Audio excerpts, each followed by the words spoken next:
everyone, welcome to my channel. In the previous video we finished section 3. Now let's start with section 4.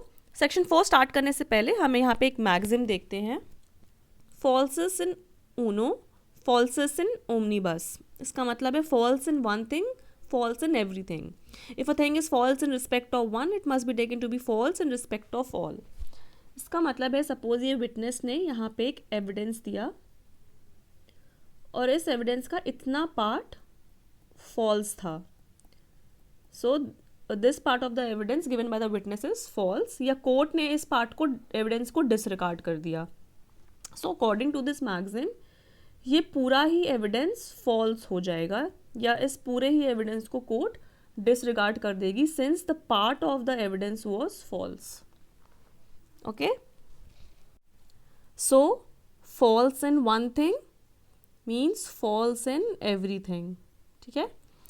Now this maxim is only a rule of caution and it does not apply to India. India में ये maxim apply नहीं होता है.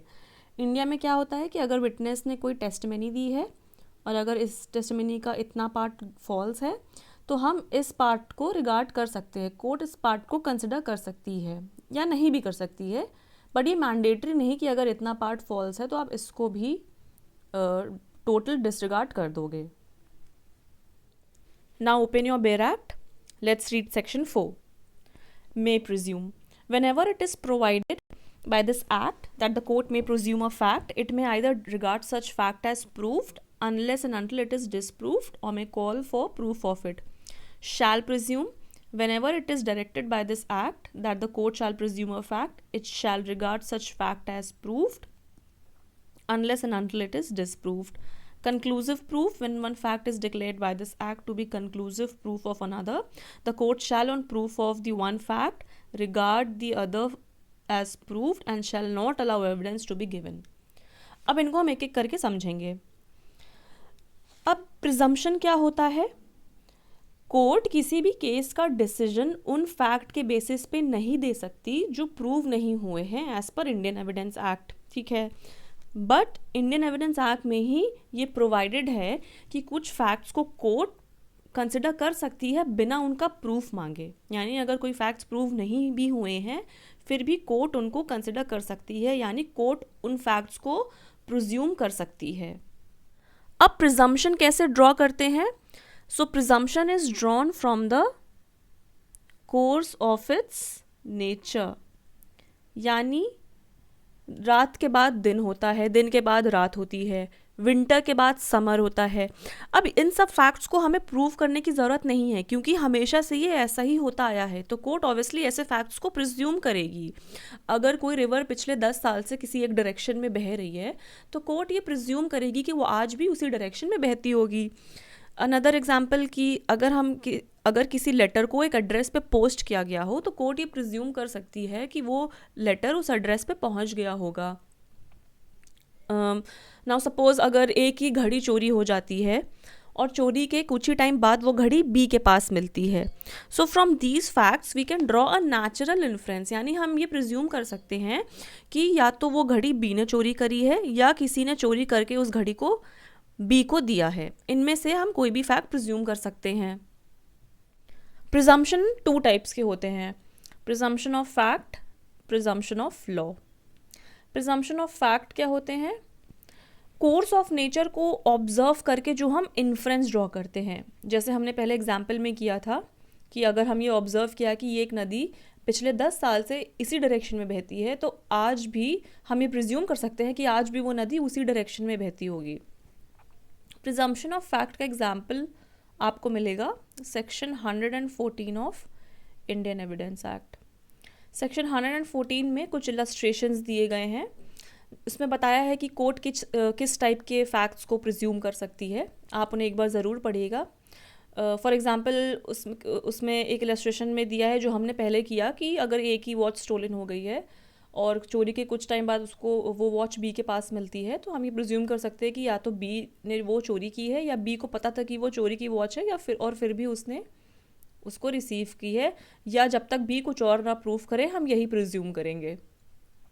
वैसे ही उसमें एक example illustration में ये है कि अगर कोर्ट एक ए को बोलती है कि आप ये डॉक्यूमेंट या एविडेंस प्रोड्यूस करिए जो कि केस के लिए रेलेवेंट है, और वो ए के पास है भी वो एविडेंस और डॉक्यूमेंट, बट वो एविडेंस और डॉक्यूमेंट होने के बाद भी ए प्रोड्यूस नहीं करता है कोर्ट में, तो कोर्ट ये इन्फ्रेंस ड्रॉ कर सकती है, कोर्ट ये प्रिज्यूम कर सकती है कि ज़रूर ये डॉक्यूमेंट या एविडेंस ए के फेवर में नहीं है, that evidence is unfavourable to A. जब तक, या तो कोर्ट यही प्रिज्यूम करेगी अनलेस ए कुछ और प्रूफ करे, अनलेस ए प्रूव्स अदरवाइज। ओके, सेक्शन 114 आप ज़रूर रीड कर लीजिएगा फ्रॉम द बेयर एक्ट। जब हम सेक्शन 114 में पहुंचेंगे then I will discuss it in detail with you. अभी आप वैसे ही रीड कर लीजिएगा समझने के लिए। वैसे ही एविडेंस में और क्या एग्जांपल्स हैं प्रिजम्पशन ऑफ फैक्ट के, सेक्शन 86, 87, 88, ये सब भी प्रिजम्पशन ऑफ फैक्ट के एग्जाम्पल है, इनको भी आप ज़रूर रीड कर लीजिएगा। फॉर एग्जाम्पल जैसे सेक्शन 87 में बताया गया है presumption as to books, maps and charts, यानी अगर कोर्ट किसी बुक को रेफ़र करती है या बुलाती, कोई बुक पेश होता है कोर्ट के आगे फॉर इट्स इंस्पेक्शन, तो कोर्ट ये प्रिज्यूम करेगी कि उस बुक में जो भी ऑथर का नाम लिखा है या जिसने भी ये बुक पब्लिश की है उसका नाम लिखा है या बुक कब पब्लिश की गई है, तो कोर्ट ये प्रिज्यूम करेगी कि वो बात ठीक है कि जो जिसका नाम उस बुक में लिखा है वही उसका ऑथर है। ये अलग से प्रूव करने की ज़रूरत नहीं है, कोर्ट ये प्रिज्यूम करेगी कि जिसका नाम बुक में लिखा है वही उसका ऑथर है, अनलेस कुछ और प्रूफ किया जाए। ठीक है, आप इन्हें भी एक बार रीड कर लीजिएगा। Now presumption of fact are rebuttable presumption. Rebuttable presumption क्या होते हैं, यानी अगर कोई फैक्ट प्रूव हो गया है तो हम उस फैक्ट का कुछ और एक्सप्लेनेशन दे के उसको कुछ और प्रूव कर सकते हैं, यानी हम कुछ और एविडेंस दे के उस फैक्ट को उसको कॉन्ट्ररी प्रूव कर सकते हैं। यानी fact being prove may be either explained away और rebutted by evidence to the contrary, यानी हम उस जो फैक्ट प्रूव है हम उसको रिबट करके उसका कॉन्ट्ररी फैक्ट प्रूव कर सकते हैं। फॉर एग्जांपल जो हमने घड़ी वाला एग्जांपल किया था कि ए ने अगर ए की वॉच चोरी हो गई और वो बी के पास मिली है तो हम प्रिज्यूम किया कि B is the thief, but यहाँ पे अगर बी एविडेंस दे देता है कि नहीं मुझे ये वॉच मैंने चोरी नहीं की है बल्कि मुझे सी ने ये गिफ्ट की थी वॉच और मुझे नहीं पता है कि ये चोरी की है, तो यहाँ पे बी अगर इसका एविडेंस देता है तो ये इस फैक्ट को रिबट कर देगा कि बी इज़ द थीफ। ठीक है, ऑफ लॉ क्या होता है, so these are legal rules which are provided by law. Law में ऐसे कुछ रूल्स प्रोवाइडेड हैं जो बताते हैं कि हम क्या प्रिज्यूम कर सकते हैं। फॉर एग्जाम्पल अगर आपने सेक्शन 82 ऑफ IPC पढ़ा है तो उसमें बोला गया है कि nothing is an offence which is done by a child below 7 years of age, यानी अगर 7 साल के छोटे बच्चे ने 7 साल से छोटे बच्चे ने कुछ ऑफेंस किया हो तो हम उसे ऑफेंस नहीं मानेंगे, that child will be presumed innocent. Okay, Indian evidence act में सेक्शन 115 टू सेक्शन 117 जो एस्टॉपल से डील करता है, एस्टॉपल हम डिटेल में बाद में करेंगे, ये भी एग्जाम्पल है प्रिजम्पशन ऑफ लॉ के। अब प्रिजम्पशन ऑफ लॉ दो टाइप के होते हैं, इररिबटेबल और कंक्लूसिव प्रिजम्पशन, रिबटेबल प्रिजम्पशन। अब इररिबटेबल प्रिजम्पशन ऑफ लॉ के क्या एग्जाम्पल्स हो सकते हैं, ये भी इररिबटेबल प्रिजम्पशन ऑफ लॉ का एग्जाम्पल होगा, यानी nothing is an offence which is done by a child below 7 years of age. अगर 7 साल से छोटे बच्चे ने कोई ऑफेंस किया है तो he will be presumed innocent and हम कोई और एविडेंस हम नहीं दे सकते हैं उसको गिल्टी प्रूफ करने के लिए, यानी this is irrebuttable presumption of law and no evidence will be allowed to prove that child guilty, भले ही उस चाइल्ड ने ऑफेंस किया हो तब भी वो हम उसे इनोसेंट प्रिज्यूम करेंगे। Okay, now rebuttable presumption of law. अब रिबटेबल प्रिजम्पशन ऑफ लॉ में हम रिबट कर सकते हैं, इसका एग्जाम्पल होगा section 107 of Indian evidence act, section 108 of Indian evidence act, section 112 of Indian evidence act. Section 112 में बोला गया कि for child is born in a legal wedlock, अगर कोई विद इन लीगल मैरिज के में एक कोई चाइल्ड पैदा होता है तो हम उसको प्रिज्यूम करेंगे कि वो चाइल्ड लेजिटिमेट है, अनलेस जो क्वेश्चन कर रहा है उसकी लेजिटिमेसी को वो उसको डिसप्रूव कर दे, उसको रिबट कर दे। ओके, इसको हम आगे सेक्शन 112 ये सारे सेक्शंस हम डिटेल में अच्छे से पढ़ेंगे, अभी आप सिर्फ एग्जाम्पल के लिए समझ लीजिए। सेक्शन 108 में बोला गया है कि इफ़ अ पर्सन कोई ऐसा पर्सन जिससे 7 साल तक कोई कांटेक्ट नहीं हुआ है, जिसको 7 साल तक किसी ने उसको देखा नहीं है, ना ही कुछ सुना गया है उससे, उससे कोई टच में नहीं है, तो हम ये प्रिज्यूम करेंगे that person is dead, unless कोई एविडेंस दे दे या कोई इसको डिस्प्रूव कर दे कि know that person is alive, unless उसको कोई रिबट कर दे कि नहीं ये पर्सन जिंदा है। सिमिलरली सेक्शन 107 में बोला गया है कि अगर if a person is alive with in 30 years तक कोई जिंदा है, तो हम ये प्रिज्यूम करेंगे कि वो पर्सन जिंदा है, अनलेस उसको प्रूव कर दिया जाए कोई एविडेंस दे के कि know that person is dead. Okay, I hope आपको ये क्लियर हो गया हो। Now let's start with the section. First is may presume. Open your Bail Act. Let's read. Whenever it is provided by this act that the court may presume a fact, it may either regard such fact as proved unless and until it is disproved, or may call for proof of it. तो अगर कहीं पे भी लिखा है कि court में presume a fact, तो इसका क्या मतलब है कि या तो कोर्ट उस फैक्ट को प्रिज्यूम करेगी कोर्ट की वो प्रूव्ड है बिना उसका प्रूफ मांगे, unless and until this is disprove, unless दूसरी पार्टी उसको डिसप्रूव ना कर दे, या फिर कोर्ट कंसर्न पार्टी को बोलेगी कि आप इसको प्रूव करिए इस फैक्ट को।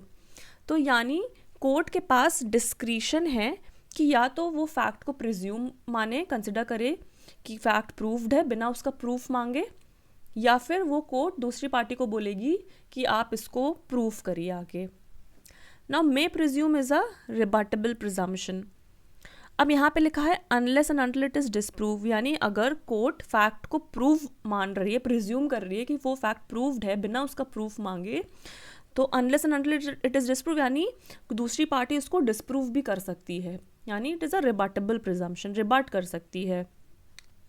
सो टू कंक्लूड, अगर कोर्ट फैक्ट को प्रिज्यूम मानती है तो दूसरी पार्टी उसको रिबट कर सकती है, उसको डिसप्रूव कर सकती है, और अगर कोर्ट प्रिज्यूम नहीं करती है उस फैक्ट को, देन जिस पार्टी ने वो फैक्ट पेश किया है वो पार्टी को बोल सकती है कि आप इसको प्रूव करिए आके, हम प्रिज्यूम नहीं कर रहे हैं। ठीक है। नाउ मे प्रिज्यूम अगर कहीं लिखा है तो then it means it is presumption of fact and not presumption of law. ठीक है, मे प्रिज्यूम जहाँ भी होता है तो उसका मतलब होता है presumption of fact and not presumption of law. Presumption of fact को हम बोलते हैं प्रिजम्पशियो ह्यूमनिस। So whenever it is provided that the court may presume a fact, the court may take notice of the fact without calling for its proof. The court will consider that fact proof without calling for its proof, or may call upon the party to prove that fact. या फिर वो party को बोलेगी कि आप इसको prove करिए। I hope आपको ये क्लियर हो गया हो। Next is shall presume. So whenever it is directed by this act that the court shall presume a fact, it shall regard such fact as proved unless and until it is disproved. तो अगर कहीं पे भी लिखा है कि court shall presume a fact, तो इसका मतलब है कि कोर्ट को अब प्रिज्यूम करना ही पड़ेगा कि वो फैक्ट प्रूव्ड है। Court will be compelled to consider that fact as proved. ये मैंडेटरी है। अगर शैल प्रिज्यूम लिखा है then it is mandatory for the court to presume that fact as proved. यहाँ पे कोर्ट के पास डिस्क्रिशन नहीं है। जैसे मे प्रिज्यूम में कोर्ट के पास डिस्क्रिशन था कि वो प्रिज्यूम करे या ना करे, यहाँ पे शैल प्रिज्यूम में कोर्ट के पास डिस्क्रिशन नहीं है, उसको वो उस फैक्ट को प्रूव मानना ही पड़ेगा unless and until it is disprove. तो शैल प्रिज्यूम भी रिबटेबल प्रिजम्पशन है। कोर्ट प्रिज्यूम तो करेगी कि वो प्रूव्ड है, लेकिन अगर ऑपोजिट पार्टी एविडेंस दे देती है और उसको डिसप्रूव कर देती है उस फैक्ट को, तो फिर कोर्ट प्रिज्यूम नहीं करेगी। तो इसका मतलब है इट शैल प्रिज्यूम भी रिबटेबल प्रिजम्पशन है। डिफरेंस ये है, मे प्रिज्यूम में कोर्ट के पास डिस्क्रिशन था, शैल प्रिज्यूम में कोर्ट के पास डिस्क्रिशन नहीं है। मे प्रिज्यूम भी रिबटेबल प्रिजम्पशन है, शैल प्रिज्यूम भी रिबटेबल प्रिजम्पशन है, दोनों में ही रिबट कर सकते हो। नाउ शैल प्रिज्यूम अगर कहीं भी लिखा है तो उसका मतलब है it is a presumption of law and not presumption of fact. May presume में था प्रिजम्पशन ऑफ फैक्ट, यहाँ पे है presumption of law. Presumption of law को बोलते हैं प्रिजम्पशियो ज्यूरिस। ठीक है, इसको आप रीड कर लीजिए, आपको क्लियर हो जाएगा। Whenever there is a provision to the effect that the court shall presume a fact, the court can not exercise its discretion. यहाँ पे कोर्ट के पास डिस्क्रिशन नहीं है, it is compelled to take the fact as proof, court को compel हो जाएगी कि वो प्रूव माने उस फैक्ट को, and it shall have to presume the fact, but in this case court will B eight liberty to allow the opposite party to adduce evidence. Court के पास ये लिबर्टी कि वो ऑपोजिट पार्टी को अलाउ करे कि वो अपना एविडेंस प्रोड्यूस कर सकती है, क्योंकि ये रिबटेबल प्रिजम्पशन है, और दूसरी पार्टी उसको डिसप्रूव कर सकती है, और अगर ऑपोजिट पार्टी सक्सेसफुल हो गई तो कोर्ट फिर उससे उस फैक्ट को प्रिज्यूम नहीं कर सकती है। Now let's read conclusive proof. When one fact is declared by this act to be conclusive proof of another, the court shall, on proof of one fact, regard the other as proved and shall not allow evidence to be given. तो इसका मतलब है कि अगर कहीं पे भी लिखा है, कहीं पे भी ये डिक्लेयर्ड है, कहीं लिखा है कि one fact is conclusive proof of another, for example ये फैक्ट ए है, ये फैक्ट बी है, और कहीं पे लिखा है कि fact A is conclusive proof of fact B, तो यानी अगर फैक्ट ए प्रूव हो गया तो फैक्ट बी भी कंक्लूसिवली प्रूव्ड हो जाएगा। अब इसके लिए प्रूफ नहीं चाहिए होगा।